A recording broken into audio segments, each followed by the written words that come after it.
in life. We live and learn from our mistakes. The deepest cuts are in the face. Now I believe there comes a time when everything just falls in line. We live and learn from our mistakes. The deepest cuts are in the face. Now I believe there comes a time when everything just falls in line. We live and learn from our mistakes. The deepest cuts are healed by faith. Now I believe. All fire. All fire. All fire. All fire. Fire, fire. Now I believe there comes a time when everything just falls in line. We live and learn from our mistakes. The deepest cuts are healed by faith.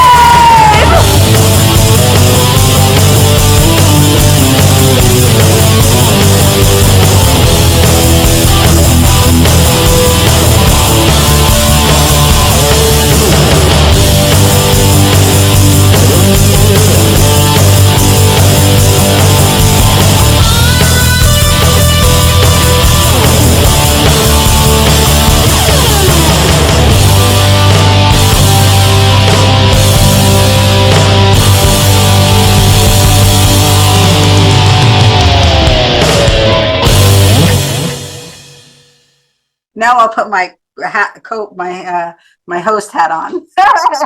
Welcome to RenéMarie Stroke of Luck. I'm RenéMarie. What a wonderful show this is going to be, and what a great show the last one was. Really informative, and I wish we would have had the doctor on that show. We would have really enjoyed talking to two stroke survivors and really hear their stories. If you get a moment, I'll send you the link for the show, and you can watch it. And maybe next time we'll have a joint conversation. They're so inspiring, Matthew and Joanne, and Evan brought a lot of important information from an outsider looking in to us and talking about a documentary we should do, and very interesting, very interesting. Maybe Veronica will be a part of it too. So speaking of Veronica, I think the time change, which we totally understand, has affected her joining us today. So she joins us, we'll hop her on, otherwise we'll reschedule. But we have a Dr. Jethwa. Jethwa? You got it. You got it. That's me. I just got to keep remembering how to say it, but I'll call you Doctor. That'll Dr. J, I get a lot in the hospital. So. Dr. J, I like that. Yeah. I don't quite have the basketball skills, but yeah. So, yeah, Dr. J was Veronica James, neurologist, when she suffered a stroke. Actually, we're celebrating, that's why we brought this show on. She's beginning to celebrate her 10 years of survival and recovery. And what an inspiring story. I wish she was here to share it, but we're going to get the doctor's view on it, and we're going to his put into it of how it was when she came in, and we were talking in the Zoom green room about that she's a miraculous story, that she has survived. And we're going to talk to him about, was it her perseverance that did it? I believe that part of recovery, although unconditional love is one of the biggest keys, it really stems from the drive of the person that suffers a stroke. You have to want it. You have to be you have to be in it. And that's a whole different story, because sometimes, as we were talking in this prior show, stroke patients don't understand. They can't comprehend what their part is playing in recovery and how to connect the dots. And it's a whole story. And each, like Evan had shared prior, each stroke is so different, so different. I mean, each stroke story is in an individual story. And then thank you to Evan for co-hosting today. Evan just wrote a book. Your second book. Oh no, it was the second book. Second book. We're gonna let him talk a little bit about that in a few minutes. But we really want to delve into. Oh, by the way, on this show, I have to share, we're doing our Unconditional Love concert on April 26th at the Yogi Berra Museum in Little Falls, New Jersey.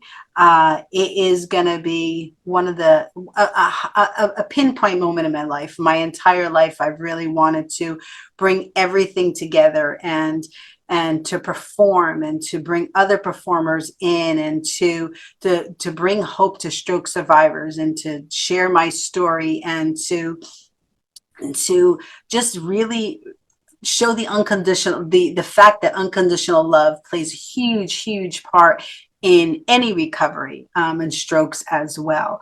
And Mark McEwen, the one and only Mark McEwen from CBS, formerly from CBS before he suffered his stroke, is coming live to be there. And we hope that everybody joins us, because Mark just has a way to bring people together and really to make you feel so special and to make you love life, and to he's just a great guy. And I hope that everybody comes and meets him, because you'll stay connected with him forever. He's a stroke and aphasia advocate after his stroke. So, and his story is phenomenal and remarkable and really inspiring. And then we have a swimmer called Maddie. I forgot her last name. I'm sorry. Look on the website. Look on my website, an Unconditional Love page. But she was a swimmer, really heading towards the Olympics. And she suffered a stroke, and she's going to be there as well with us on that day. And we have wonderful performers, Shelley Gerber. We're honoring Alan, her husband, because he was a keyboard player, and he just recently passed away.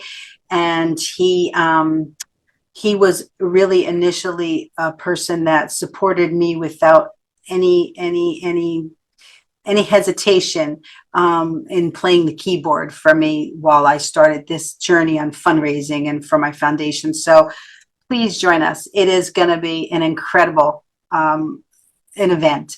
And you can go to RenéMarieLanguageOfLove.org, Unconditional Love, to get more information and to buy tickets. Thank you so much. I had to do my spiel. Thank you so much. So, Doctor, tell us about Veronica's story, because it's incredible the way you were talking about it before, and then we'll talk a little bit about your history and stuff. Appreciate that. Yeah, it's it kind of can't believe it's been 10 years, because I do remember it. And it was really early on in my career, like within probably the first month or so, maybe even the first couple of weeks that I started as kind of a full-fledged neurosurgeon. So I remember the day. It was, I think we were talking about before, September 15th of 2015. Kind of hard to believe that it's been 10 years almost at this point. But my practice is down at the Jersey Shore Medical Center. This was kind of the end of the summer season. And Veronica's not from the Jersey Shore area. She's from a little bit north in kind of the northern Jersey, Bergen County area, for those people who know the geography of New Jersey. I think it's Paramus, I think. Yeah, exactly. So she was just down there. I live like 5 minutes from her. Oh, nice. So yeah, she was just down enjoying a day at the beach, and she would obviously tell her experience of it a little bit more vividly. But my understanding is she was swimming in the water, kind of was dealing with some big waves coming in or something like that, and then kind of felt a really bad headache, nausea, and vomiting, and then very quickly kind of developed to the point where she wasn't able to understand, and kind of became obtunded. And so I think she was in the Ocean Grove, Asbury Park area, and so Jersey Shore Medical Center is not far from there. So she was immediately they called 911. They took her straight to the hospital, and when they started doing the workup in the emergency room, they saw that she had what's called a subarachnoid hemorrhage, so a type of bleed in the brain from a ruptured aneurysm. So this is one of the more deadly kind of strokes that is out there. And I remember getting the call saying, yeah, we have this young lady. I forget exactly how old she was at the time. Matter of fact, I'm not even going to talk about her age. That's not a nice thing to do, especially when she's not here. But she's relatively young for this to happen. Subarachnoid hemorrhages, ruptured brain aneurysms tend to unfortunately occur kind of in the prime of people's lives, between their 20s and their 50s. is when most people will have, these aneurysms rupture. So it's, obviously a difficult disease, but it just hits people at a time where they're never expecting it, right? You think your health is going to be great. And she's, Veronica was in great shape, she's swimming in the ocean and, just living life. And then this happens that it completely, derailed her, and changed the course of her, of the way things were going to go. So in any event, what we need to do when we see that somebody has a ruptured aneurysm is kind of control a few things. Number one, make sure that we don't make the bleed doesn't worsen. That's really about controlling blood pressure, making sure the patient's comfortable. She actually ended up needing to be intubated because she wasn't breathing well, which is another thing that happens with these subarachnoid hemorrhages, these ruptured aneurysms in the brain. Wow. And then the next thing you have to do is control for if there's any fluid buildup inside the brain. So the brain has this network of fluid spaces, like circulate cerebrospinal fluid around the brain and the spinal cord. It's kind of a clear fluid. If you ever had a spinal tap or heard of somebody get a spinal tap, that's the kind of fluid that we're accessing. But it basically gets packed with blood because this aneurysm ruptures in there and it kind of gums up the system. So what's happening is somewhat like a pressure cooker. You're, continuing to produce fluid. Your brain's not stopping producing fluid, but it can't get out. It can't circulate. And so the pressure builds up. And if the pressure builds up too much in the brain, that can be a life-threatening problem. So the first thing we do after we stabilize the blood pressure, get, she's breathing, we put in a tube that drains that fluid out. So it's kind of like the release valve on the pressure cooker. And then the next thing you have to do is get the aneurysm treated. So thankfully for Veronica, we were able to do it kind of through the blood vessels. There's two ways of doing it. One, you can do an open craniotomy, take the skull off and, find the aneurysm and put a metal clip across it. That I do, sometimes, but sometimes you can go through the blood vessels and kind of pack the aneurysm with these little metal coils. And that's what we were able to do for her. And, when you can, usually about 70-80% of the time you can do it. I gotta say something before, like, thank you.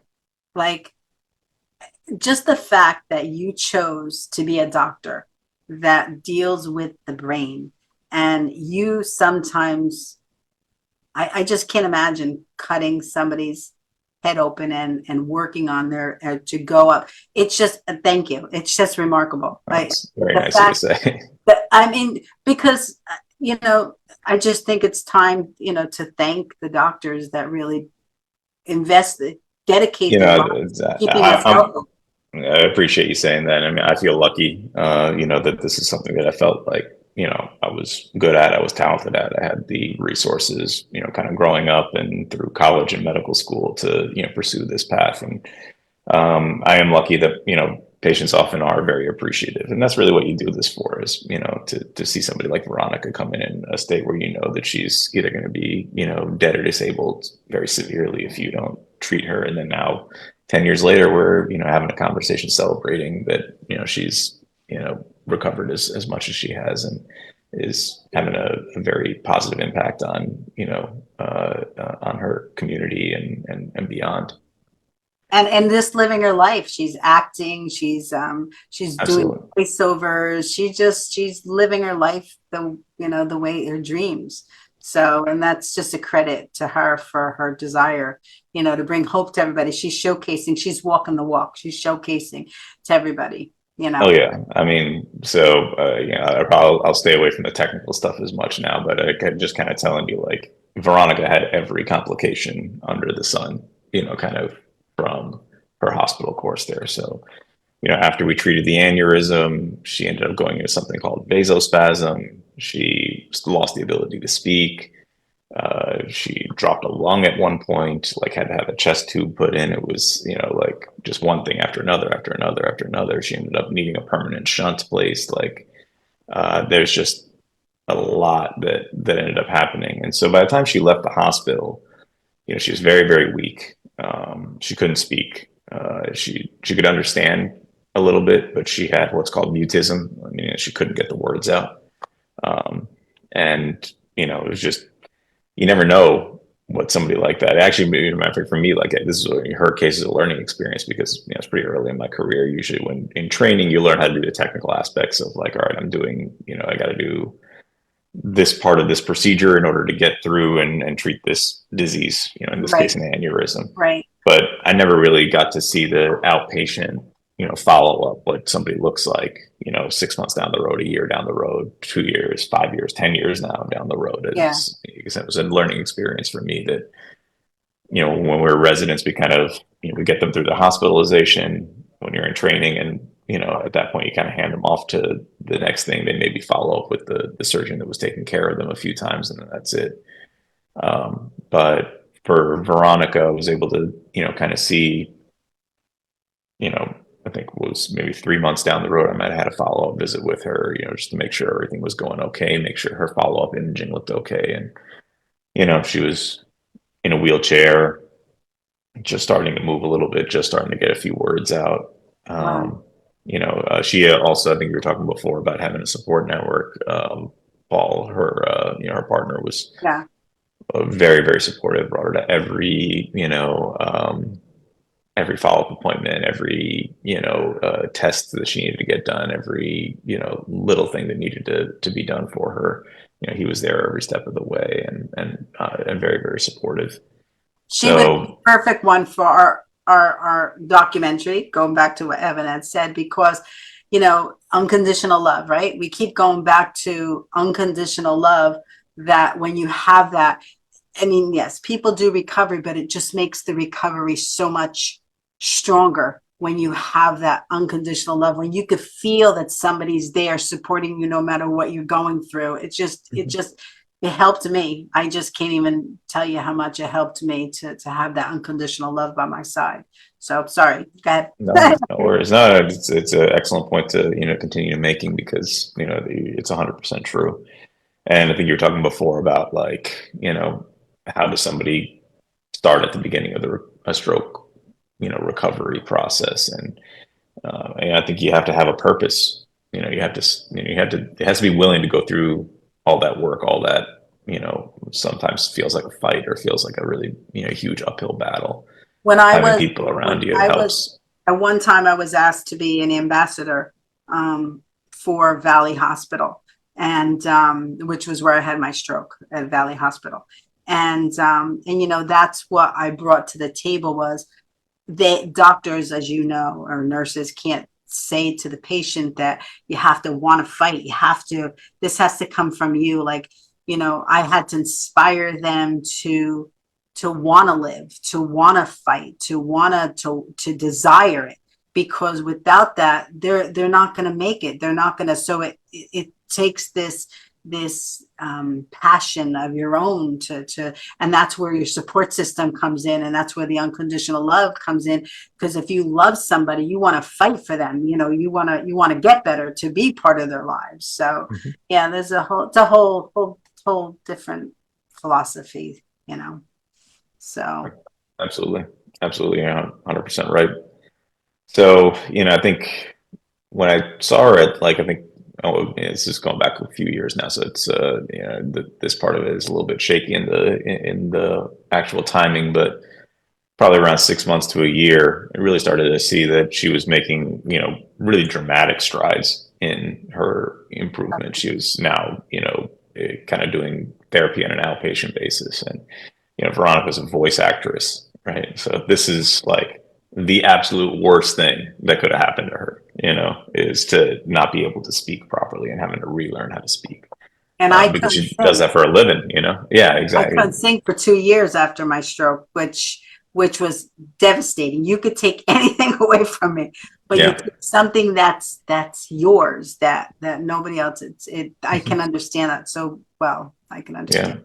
So, I mean, she, really, when we were talking about before, having a purpose, having a drive to, get better.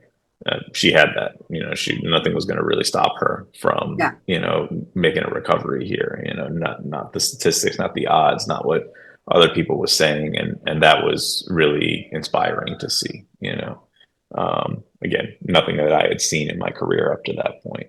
And now I use her example. I use, what she and other patients have done to inspire, patients who I see who are starting that journey, who are having, they're having their strokes and having to start their recoveries now.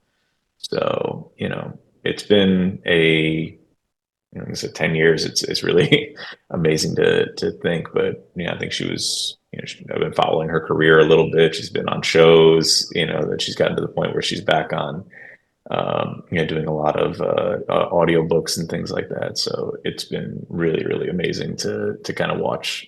And that. you know what I think is important as well, and I'm sure you'll agree, and you will too, Evan, is, you can bring that hope to the family members that are of sound mind, at that particular time. Yes, the stroke patient that comes into the hospital, they maybe they have to stabilize a little bit, but those family members, you could say, listen, there is hope. Look at Veronica James, look at her, look at Mark McEwen. They had strokes. They're living prosperous lives right now. Let's take it one step at a time. You bring them hope. And that's why we do this show, is to bring people hope, to showcase that there is life after stroke, so I think it's really important. Yeah, I think that's a tough thing. I think the families they're very receptive to hearing that. Unfortunately, a lot of the healthcare providers, like I said, even myself, when I first came out, like I never saw somebody make a recovery from that bad of a stroke, right? I see them, they go to rehab or they go, to a nursing home or something like that, and I'll never see them again. And I think, oh, well, that's how they're going to be for the rest of their lives. And, Right. Why do we go through all this effort so that this some person can just, kind of be taking up a bed someplace? It's really, it's important to share stories like this, because the healthcare providers say, like this, she's come back to the hospital a few times. She's come back to the ICU, and, the nursing staff who've been there in the ICU for, 10 years at this point or more, like they remember her. It's like, oh my God, how bad she was before, all the things that happened to her, and now look at her now. So that makes them want to, advocate for the next patient and the next patient and the next patient. And the more of these stories that you see, I think it's really transformed the way that we think about stroke, the way we think about, a lot of different neurological diseases. We tend to get taught in medical school and in, the medical sciences that, the brain has a limited capacity for, regenerating, and it doesn't regenerate per se. It's not like new cells are being formed. It's not like forming new skin or forming new, whatever, tissues in your liver or something like that. It doesn't do that. But the brain does have a capacity to reconnect itself. It has, the neurons that are damaged, the cells that are damaged, they may not necessarily regrow or come back, but it can find different pathways around that. And that's where a lot of that rehabilitation is, retraining. You could speak probably more eloquently from from a personal standpoint, but doing the physical therapy, doing the speech therapy, doing the occupational therapy, retraining over and over and over and over and over again, your brain's going to find a way. If you tell it, hey, this is an important thing for you to do, it'll find a way to do that. And Doctor, can I ask you a quick question? Absolutely. You noted that she was young, healthy, active, swimming. Is there anything as far as at least increasing the chance of prevention of a stroke? Any health habits that you would recommend to the audience? Well, so I think you got to think about different types of strokes that occur. In Veronica's case, unfortunately, her type of stroke was a brain aneurysm type of stroke. To the best of our ability, there really isn't any, prevention of that.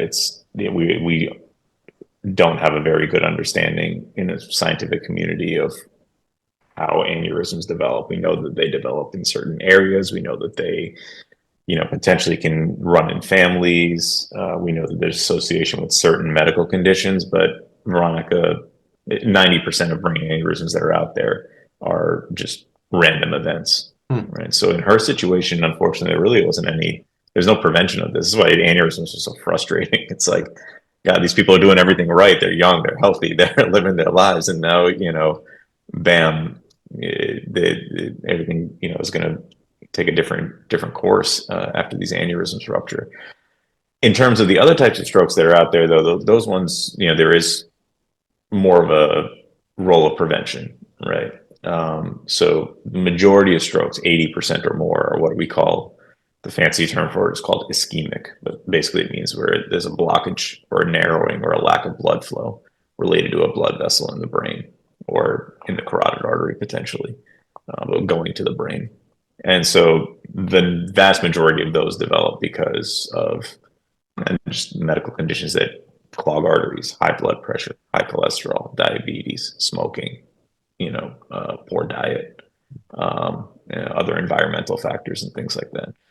So yes, there's a big role of preventative therapies in doing that, and I think one of the big problems with our healthcare system right now is it's not really a healthcare system; it's more of a sick care system. We do a great job taking care of you once you get your stroke, right? That's a You good got all thought these, process. you got these fancy, centers where we treat a lot of these really really sick patients and we try and get them okay, but what if those patients never got sick in the first place, right? What if we spent a little more time, what if we spent a little more energy investing in preventing that from happening, Yeah. having smoking cessation being a primary thing that is there, making sure patients have resources to manage their diabetes, manage their medications, manage their high blood pressure, exercise more, like that. Those kind of things, yeah, will prevent or decrease the risk of a stroke happening in the future. Particularly high blood pressure and diabetes; those two in particular are really, and smoking Yeah. are really. And people, and we need to be advocates for ourselves, right? We need to make sure we're taking care of ourselves, seeing our doctors on a regular basis. Because, I go to Dr. Herman in Fair Lawn, New Jersey. He is a great cardiologist. He's my main doctor. And I go 2 times a year because my blood pressure is a little up. It's probably because of my age and the salt. But he watches it, he monitors it, he says, like, it goes one more, you have to get on. So, you have to be your own advocate to make sure that you're taking care of yourself, Absolutely. Yeah. On a personal level, like high blood pressure, diabetes, high cholesterol, they run in my family. Every single one of my aunts and uncles, had that as a problem. So I, really make sure I watch my diet. I limit my, sugar and refined carbohydrate intake, very strictly. I have kind of just genetically high cholesterol, but, I watch it every year. I get blood work done, Yeah.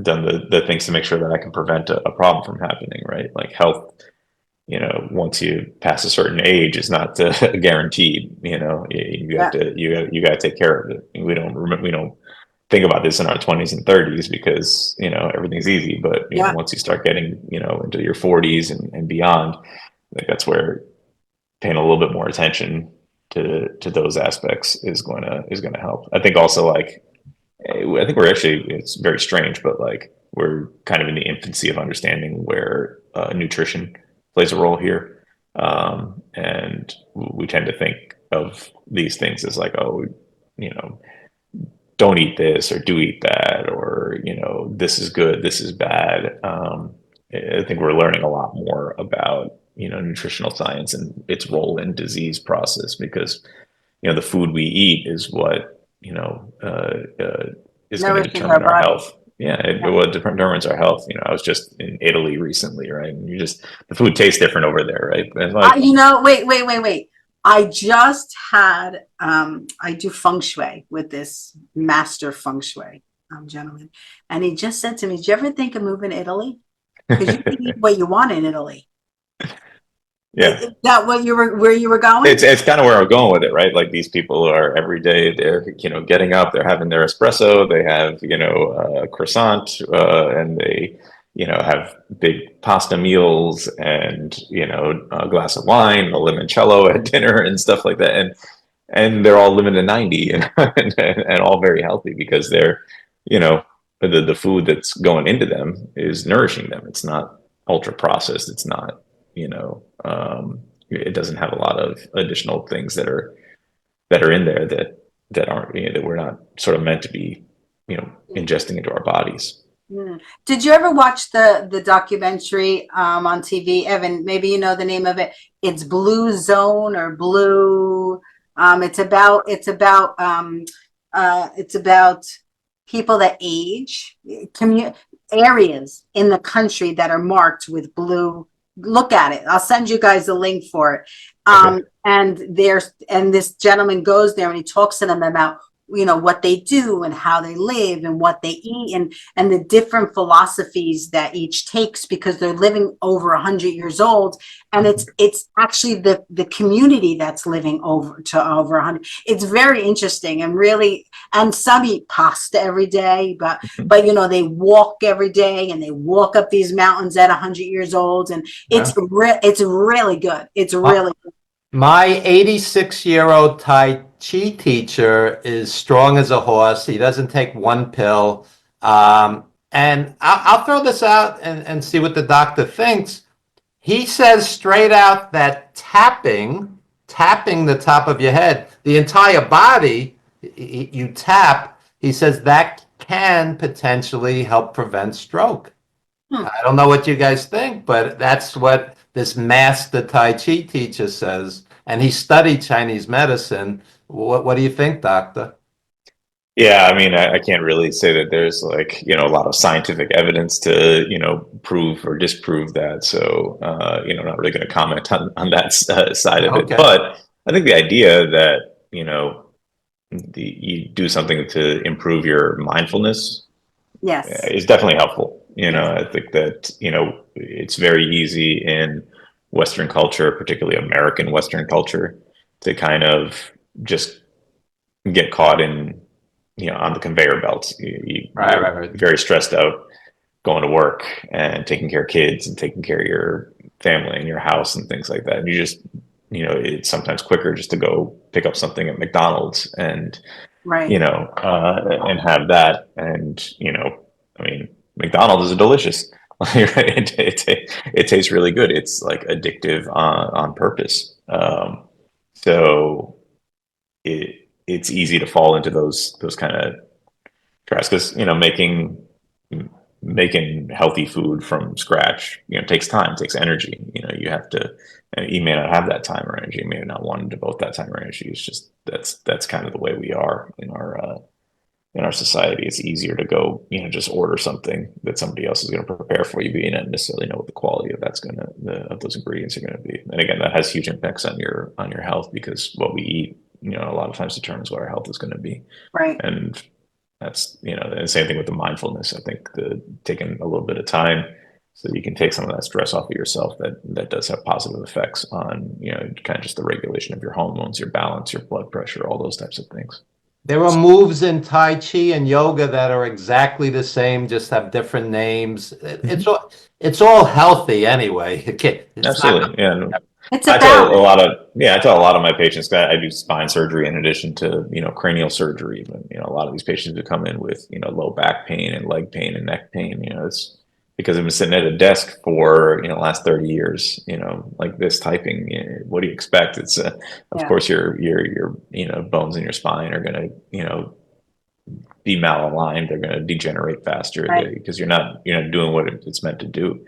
We're meant to be out there, hanging on trees and swinging from vines and stretching and having flexibility. So I think it's important to take lessons from all sorts of places, like you said, in Tai Chi, yoga. I was in last year. I was in Panama. We visited it's kind of what you're going to, like these communities that have people who live healthy for a very long time. We went to go visit an indigenous tribe over there, and this guy who was 120 years old. He looked totally fine. I mean, a great beard, but he's 120 is the new 100. Yeah, I know, right? But it's not uncommon for them, because they're living off the land. They have all organic food. They eat organic fish. They eat organic fruits and vegetables and things like that, right? They're not contaminating what's inside their bodies with kind of ultra processed chemicals and things like that. I had something had come to me when you were talking before, doctor. I didn't want to interrupt. Evan is passionate and supporting us on creating this documentary.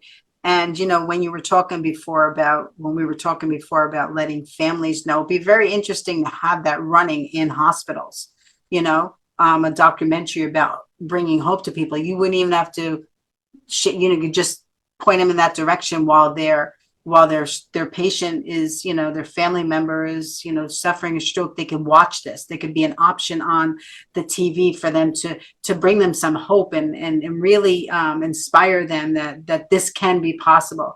I think it's a really great opportunity. Evan, tell the doctor about your thought process on us creating a documentary. Years ago, I produced a documentary called Teresa Sario Alive Again, and it's about wounded warriors. And we had the full cooperation of the U.S. military, and we were at Walter Reed, et cetera, so on. And it's unbelievable, like the doctor and Renee was saying, what some of the stroke patients go through. But some of these wounded warriors, oh my God, traumatic brain injury, loss of limbs. The PTSD that you get. Oh my God. Yeah. So depression and anxiety. oh yeah, We see yeah. And sometimes the parents or the spouse become a caretaker because they've been devastating injuries, roadside mines and such.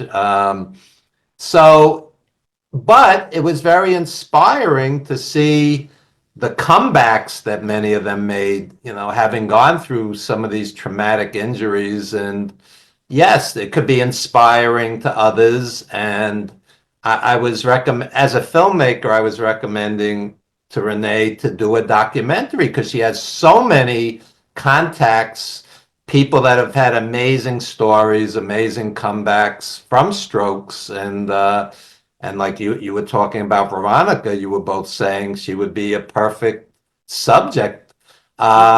You find the most poignant, powerful stories and tell it in an 80 or so minute documentary where every second counts. It's poignant, it's powerful.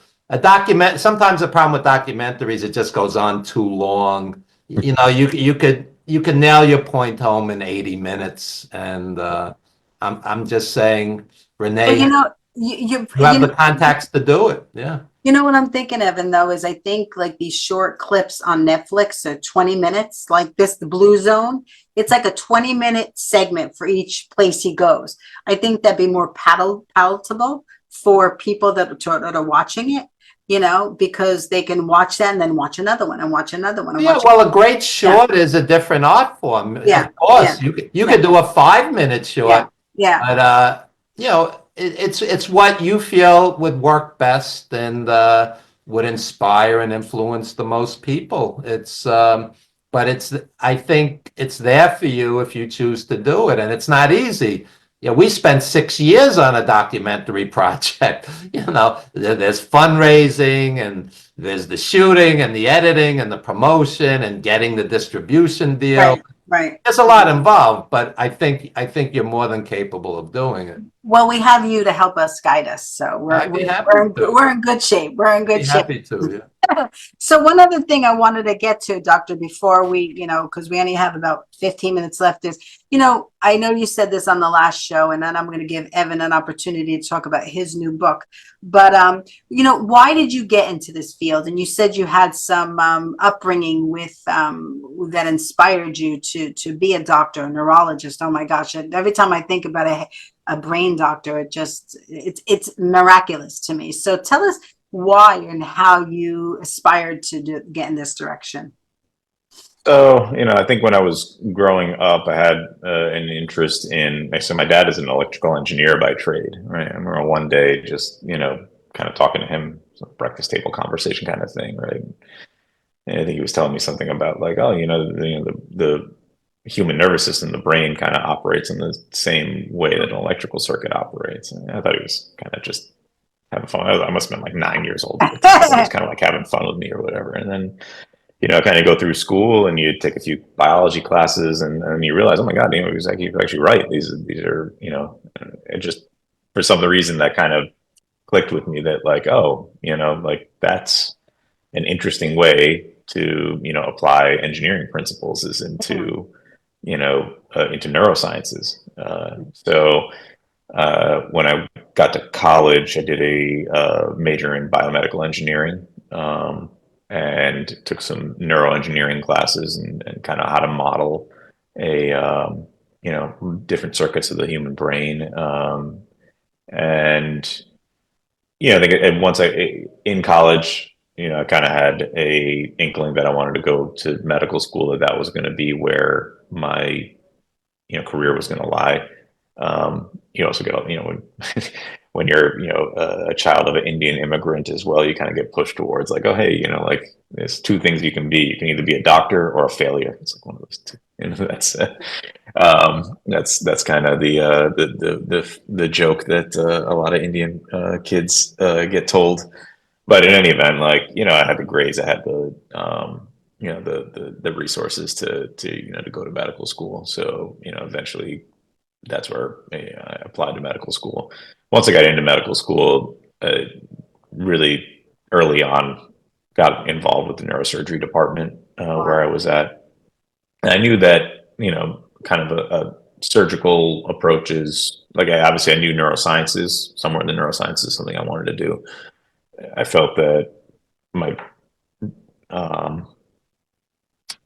like my interests were more aligned with something that's kind of very personal, that like it's kind of like, oh hey, you got this problem and this surgery that can be done to fix it, right? Like a brain aneurysm or a brain tumor or a spine disease or something like that. Like that's really where I wanted to focus my career and my attention. And then everyone has this sort of like romanticized version of what it is in their head, and like they watch like Grey's Anatomy and they think that it's this all this stuff, and then but you actually have to go through these types of things and actually see the see what the doctors do, what that field of medicine is like. And I remember in my third and fourth year of medical school is when I started doing my neurosurgery rotations, and it's tough. I remember the residents that I was working with, the attendants, were getting up early. They're doing, it's kind of like the military, but they're getting more done by 7, 8 o'clock. That most people are getting done all day. Right. By 7 o'clock and 7:30 in the morning, you've seen 50 patients. You've written, notes on everybody. And now you're going to go into the operating room for maybe a 12-hour operation, or you spend a full day, doing that and having to keep that level of control. And it's challenging, but I don't know, maybe it's some pathology within me. I found it like exciting, that you can keep that level of concentration and then see these patients come out the other side as, as better, again, giving these families hope that things are going to be better for them, right? You have somebody with a big brain tumor that's causing seizures or something like that, and now you take the brain tumor out and the seizures go away. Or, if you have terrible debilitating back pain or neck pain and you do a decompression operation or a fusion operation on the spine, and now, they come back and they're better. All those things, really felt like, hey, this is what I want to do. And then in my particular situation, I found that vascular neurosurgery, meaning where you're taking care of patients who have disorders of the blood vessels of the brain, basically strokes, and things that would potentially lead to strokes. I found that to be really what I wanted to focus my career on, because those are like the most complicated patients that are out there. The reason that, neurosurgical units and ICUs exist is to take care of these complex stroke patients with brain aneurysms, patients with hemorrhages in the brain, patients with strokes, patients with, carotid artery disease, and all these things that are really, really high risk. Wow. Maybe that's like a personality trait within myself, that like I kind of like dealing with these really complex and difficult challenges, and having to make, kind of sometimes very quick decisions. Yeah. Like, like in surgery, if the biggest worry when you do, let's say, an aneurysm surgery, for example, is that this thing bleeds on you, when you're in the operating room. Matter of fact, Veronica's bled on me in the operating room. And Oh my God. like, you don't have time to just be like, oh, all right, what's the best thing to do here? Should I do this? Should I do this? It's like, no, you got to do something, right? Like no decision is worse than the wrong decision. Right. Because with the wrong decision, at least you can, course correct. You can see what happens, and you can, go eventually find the right thing. But if you do nothing, things are just getting worse and worse and worse and worse and worse. So yeah, that's really where I kind of found a lot of satisfaction, because I think the idea of being somebody who's kind of that last line of defense when something really, really terrible is going on, that kind of jives with my personality, and kind of tackling these really complicated problems, also is something I think that I have a particular talent at, and I've been able to develop that over time, and it's led to a very productive and satisfying career. And again, it's doing this particular surgery or that particular surgery is great, but it's really at the end of the day that you've actually made an impact on a patient and their family. That's what really makes the big difference. Oh my God. And you do, and because you really care, you're not doing this as, just a job. It really is a passion, and you care about the people individually that, you're taking care of. And it's incredible. It's incredible. There was something I was going to ask you and I forgot what it was. I guess I wasn't supposed to ask. So Evan, tell us a little bit about your book, and maybe I'll think about the question I wanted to ask. Okay. My book is called Wrestling Rings, Blackboards, and Movie Sets. It's about juggling 3 careers. I wrote 100+ stories. I'm an educator, I'm a filmmaker, and a agent, publicist, etc. in the pro wrestling world. And we made the movie The Wrestler with Mickey Rourke, and I acted with him in it as well. And it was a great experience. And he won the Golden Globe, Best Actor in the World for The Wrestler. And there I am, improvising with him. He whispers in my ear, just improv it. He thinks I'm an actor. I've never acted in my life, not even in high school. So that's one of the 100 stories in the book. And it's been an interesting life, and much respect to the doctor for what you do, and to Renee as well. And let me throw this out for the teaching community. Teachers, it's like ripples in a stream. I'll bump into people on the bus, subway, street, people I taught 10, 15 years ago, and they'll say things like, I went to college because of your class. I graduated. I supported my family. And it's very rewarding, very rewarding. And I'm an adult education teacher, English second language. The doctor was saying, you come from an Indian family. I've had Indian students tell me they lost 10 people during COVID.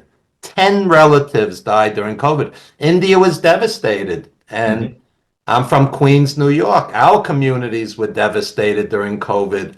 We lost 800 people a day in our area. The beginning, yeah. In the beginning, it was. And one of the reasons I wrote this book was during COVID, I felt like I was under house arrest. They closed down the classes, they closed down the gym, they closed down everything that I enjoyed. And I woke up every day and wrote because it was cathartic. I lost 5 friends during COVID, and I honor some of these people in this book. And that's basically it, Renee. It's available on Amazon, and it's from the heart.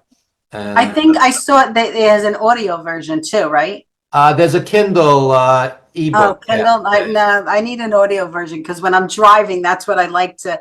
I don't want to waste time, and I don't have time to sit down. That's going to be my next project. Okay. It was in the book. I honor about 30 or 40 lost friends and family. It was so emotionally draining. I didn't have the strength to do an audio book. Maybe in the summer I'll do it. Yeah, with me. I love when people read their own books because you really get to know them. Like my favorite is Barbara Streisand. She had a 48-hour documentary, a book on audio, and it tells a story about when she was young and each song that she wrote. And she really goes into detail about, why she liked that song and what she did for that song. And like, and when she was singing, I'm like, she's singing to me, like. Yeah, she's from Brooklyn. She's from Brooklyn. I know. Erasmus High School. I was having a conversation. You know her since high school? No, she went to Erasmus High School in my Yes, old yes, neighborhood, yes. East Flatbush, Brooklyn. Yeah. But I'm like, oh, she's like, it felt so intimate and personal that she was talking to me. I'm like, I'm crazy. What can I tell you? So I did remember what I wanted to say to the doctor, and then we'll close on out. I know you mentioned seizures, and my granddaughter has. Pardon me, I don't know that exact terminology. It's devout syndrome. Devic syndrome. What is it? Devic syndrome. Devitt syndrome. She has that. So I'm just like, if she's ever down at the beach area, and because their father has a house down there, and they go down there, we'll be reaching out to you. She has a seizure. Yeah, it's not my area of expertise necessarily, but I definitely could refer her to the person I would send to if it's an issue. Yeah, I just, it's always on my mind. We're always in that, that mode that, she has a seizure. What are we going to do? So, because it's never going to go away, but we're blessed because it could be something worse and, terminal and all that kind of stuff. So we're blessed. So, thank you so much, Doctor, for joining us today. Veronica probably is sleeping still. Yeah, I got that extra hour of rest too. She'll be logging on in a few minutes. But so thank you so much. We hope you come back when Veronica has a moment to come back. And Absolutely. And I'd love to have the other two, Matthew and Joanne. You'll love them. They're just inspiring people. And we're going to work on that documentary, Evan. And I just think, the more I talk about it, the more I hear like stories that we could run that in the hospital, and, that bring hope to people while they're sitting there waiting. I think it's so inspiring. There should be more inspiring shows on hospital TVs to lift people up, because it's hard. I never forget when my granddaughter was in the hospital, and, my dad was in the hospital. My dad was in ICU a few times for like 2 weeks. And I remember, just being by his bedside the entire time. And it's hard. I have stories about that, but it was, I'll never forget. There was this one Japanese family who their daughter was terminal, and we bonded in the family room. And I had this angel on the statue that somebody had brought me, just an angel. And he went by it and he was praying to it, and I gave it to him. And without even being able to communicate, we communicated. And it was just inspiring for me to it was a moment in time that I'll always remember. It was a good moment. Do you have anything that you wanna say before we zoom on out, Evan? Doctor, go ahead. Oh no, I was just saying it was too bad Veronica couldn't make it here, but I'm sure you can look back at the old episode and some of the other things she's done. It's a really inspiring story, so people should take the time to dig into it. Yep, and you can follow her on her website. She's got a website as well. So, Evan, did you have anything that you want to share before we stream on out? Just to surround yourself with mutually supportive friends and family who love and care for you, no matter what the struggle is, and you can't go wrong. Friends and family, that's what it comes down to. You could have all the money in the world, but it comes down to friends and family. Unconditional love concert. Join us on April 26th. Woo! Thank you, everybody. Oh, on 3, we always blow kisses if you feel comfortable. 1, 2, 3. Bye, everybody. See you later.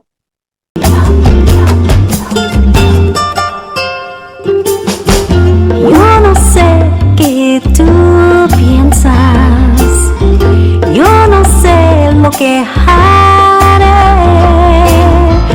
yo no sé lo que estoy perdiendo, yo no sé lo que va a pasar.